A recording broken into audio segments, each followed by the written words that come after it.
measuring, like cycle top targets for altcoins, for your favorite altcoin rather, you can see that we can do the same thing, like similar idea with the total crypto market cap, again, with like a lower range. Let's say here over the last, year or so, the lower range you could say is somewhere around 2.3 trillion.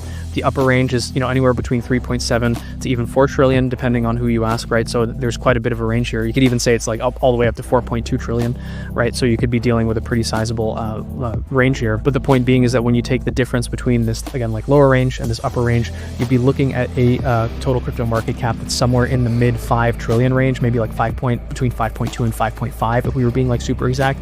And the thing is, you have to remember that during cycle tops, there's a lot of leverage, and that could take, of course, the crypto market cap much higher, somewhere closer to 6 trillion. Hence why like my whole calculation in the research feed post was kind of based on like a 6 trillion market cap. And again, all we can do to kind of like, verify or like get a sense of how big altcoins will get using total as a proxy is, again, we start by looking at Bitcoin. How big is Bitcoin likely to get? If it gets, again, to around 150,000, then, the total crypto market cap, which you can obviously easily track using CoinMarketCap, the total market cap for Bitcoin would, of course, be somewhere around, let's say, 2.7 or 2.8 or something trillion, or close to 3 trillion, right? So we would know to subtract 3 trillion from whatever this number is going to be here, right? 5.5, 6 trillion, take your pick. Same idea. We can use DeFi Llama to check, okay, well, it looks like stablecoins are rising pretty quickly here, and they're probably going to hit, maybe around 400, 500 billion.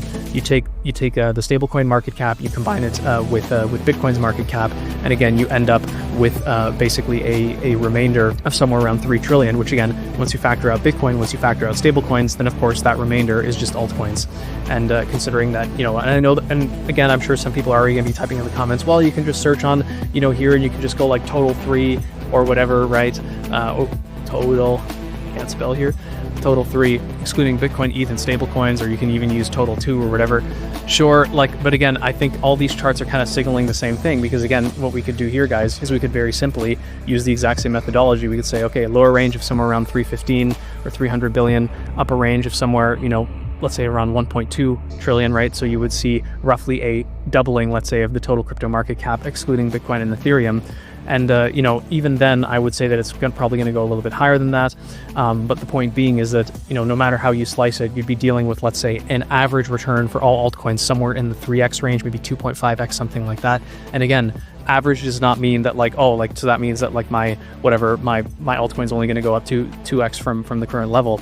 That's not true, because again, that average is weighed down by all these kind of like, lower quality altcoins, which, I don't want to name any names here,